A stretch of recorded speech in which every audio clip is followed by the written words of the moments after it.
So, guys, we've got lust, envy, greed, wrath, gluttony, sloth, and pride. We've got all 7 deadly sins, people.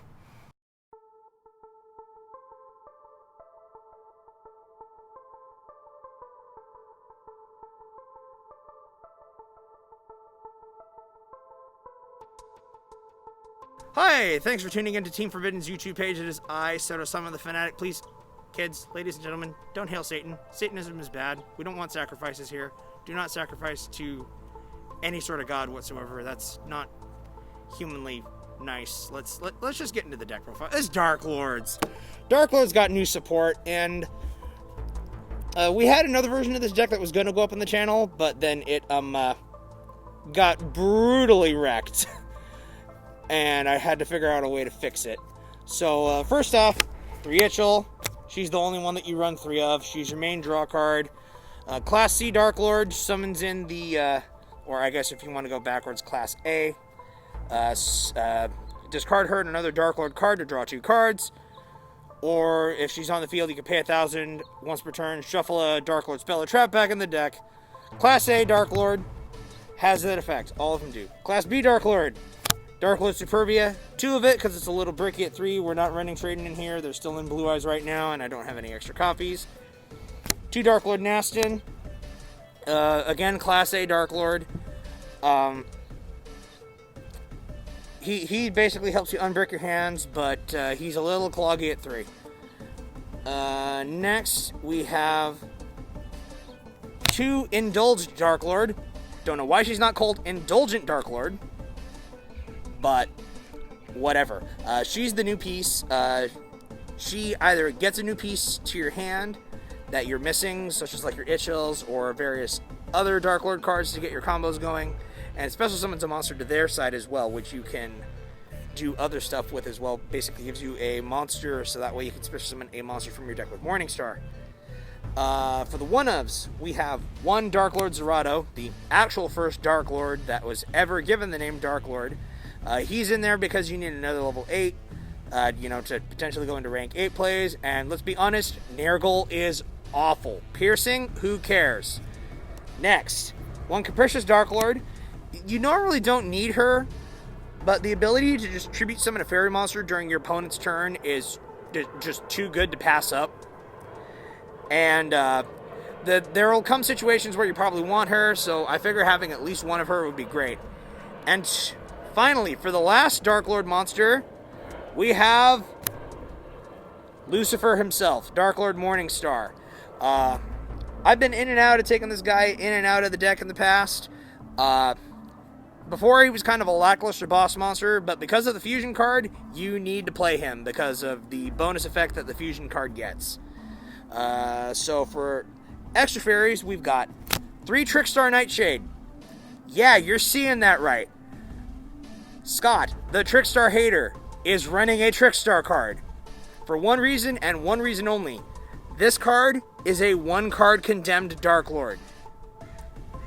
Just summon her, link into the Trickstar link, bring her back, and then make condemned. Congratulations, 1-card condemned Darklord. I just couldn't not run this card. And for the last non-Darklord fairy, we have 1 Archlord Christia. The bane of a lot of decks' existences if you get him out on the field on the first turn. Because no special summons. Oh, and it can recur fairies as well. So there's that too. Alright, so that's it for the monster count. On to the spells. 3 Banishment. This is your Searcher. I don't have to explain this. 3 Contact. This is your Monster Reborn. That's Archetype specific.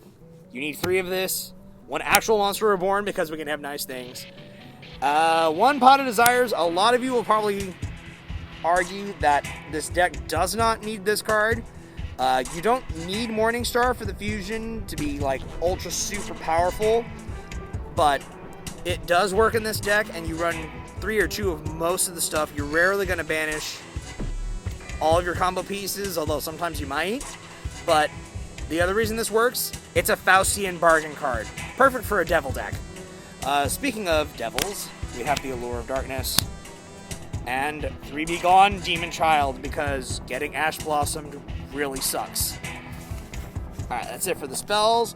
On to the traps, which we surprisingly have a lot of here. First off, only one of the new card, Darklord Uprising. This is the Darklord specific fusion card. Basically, it's polymerization as a trap card, except it requires you to send a Darklord monster from your hand or face-up field to the graveyard, and then it lets you fusion summon any Dark Fusion monster from your extra deck. So you can use any Dark Fusion monster for this, such as Starving Venom and stuff like that, but you're generally going to want to go into the first Darklord with this, though. We only run one of it, because quite frankly, there's a better card that could easily just replace this, but it's nice to just be able to have this in the graveyard, to be able to just pay 1,000, send it back to the deck, and then just fusion summon whatever you want. 2 Darklord Rebellion, the card that literally got me playing this deck, because it's literally God casting Lucifer out of heaven. And then for the last Darklord trap, we have 2 copies of the Sanctified Darklord, because in my opinion, this is the... you could toss it up between whether this one or this one is the best one. So, yeah, that's basically up for debate. This one is non-targeting destruction. This one is non-targeting effect negation plus life point gaining. And something that I can't believe it took me this long to notice. Say what you will about Konami in general, but at least they know their lore, because sending the Darklord monster is basically equivalent to satanic sacrifice. But let's get into the reason where we're only running one of the new guy. Yep, you're seeing that right. That's Necrofusion. Banish the materials face down, and then just fusion summon the monster. I mean, it's easy to get everything in there. You've got Itchel. You've got Itchel. Let's just put it that way. And you've got Itchel and you've got Condemned. Not to mention Nastin. So if it's in your hand, you just put it in the graveyard, and then just fusion summon it face down. And yes, just for clarification, even if you banish Morningstar face down, you can still destroy the field. This is because even though it is banished face down, Darklord, the first Darklord, will remember that Morningstar was used as material. So you can blow up your opponent's field. Now for the last 3 trap cards, I've been waiting a long time to put these out.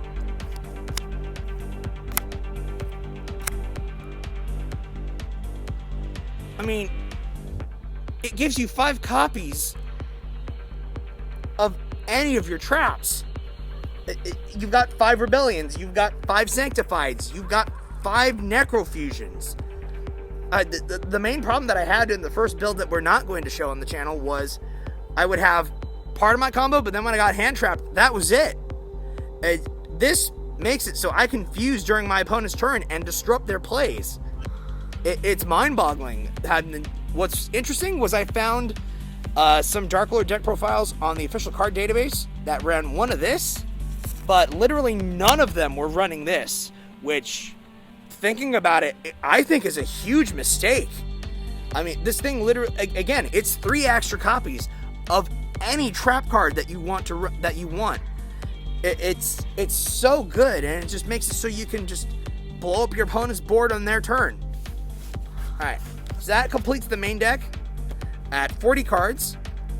Next, let's get into the extra deck, complete with the first new boss monster. Yes, I know they censored the name. I don't care. Lucifer, the first Darklord. Konami, there is literally a Digimon called Lucimon who turns more evil and devil-like.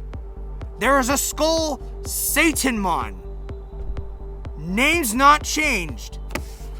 Digimon literally has more balls than you do. Call him Lucifer. So, rant aside, let's get into what this guy does. As you can see, 12k, level 12, 4k body. Fusion of any 3 Dark Fairies. So it doesn't have to be Darklords, but it definitely certainly helps. And blatantly, it prevents all of your fairies from being targeted. Every last one, including himself. So yeah, this guy is a very good Waking the Dragon target also. And then during either player's turn, you can activate one of the two effects. If he was fusion summoned with Morningstar's material, you just blow up your opponent's whole field. Otherwise, you can just pay 1,000 and then just special summon any fairy monster you want from your hand or graveyard in defense position. I mean, let's just be honest. This card is everything this card should have been. Literally everything it should have been. And it's sad that they butchered the name and Rarity dropped it down. But if you're not building the deck around this card, I don't think you're playing Darklords right. Next, to round up some of the fusion monsters, we have Starving Venom Fusion Dragon. And just in case, you got Predaplant Dracostaplia as well. Just in case the need arises that you're going to need to get him out. Indolink monsters. 2 copies of Condemned Darklord. Discard, it's literally a hand fixer and a life point gainer. So you send any, you discard any card and then just pick any Darklord monster, put it in your hand, or put it in the graveyard. And then life point gain at the end of every turn. This card almost single-handedly fixes the deck. It would be a lot better if it could use spells. Much like this card would be a lot better if you could blow up the field and special summon a fairy during the same turn. But alas, you can't do that because the Konami gods decided, oh, nope, that's too broken. Even though they'll come out with a bunch of other stuff that's, like, far more broken than this. But I digress. 2 Trickstar Blooms for the, 1-card Condemned Darklord play. You never use the effect. It's literally just there to make Condemned Darklord. And have a fairy monster in the graveyard for, banishing the monsters for attributing on Condemned Darklord. Sometimes you need the extra power boost. So that's why we have the Wee Witch's Apprentice. Because, I mean, come on. Witches were literally servants of the devil. You have to have a witch card in here. And then finally, into the extra deck, we have a couple of rank 8s, including Hope Harbinger, because it's one of the best rank 8s in the game. Number 23 for an Omni Negate. Number 68 for Stomping Graveyard. And then the Spiders. Because it's the Spiders, I really shouldn't have to explain those. So yeah, that is the update for Darklords. Again, it's a relatively trap-heavy deck. It's a really fun deck to play. And yeah, it's evil. And during these hard, trying times, sometimes it's a little fun to be evil. That being said, though, guys, stay safe, wear your masks, be nice to your fellow shoppers and other workers and friends. Like, comment, subscribe, and we'll catch you guys later.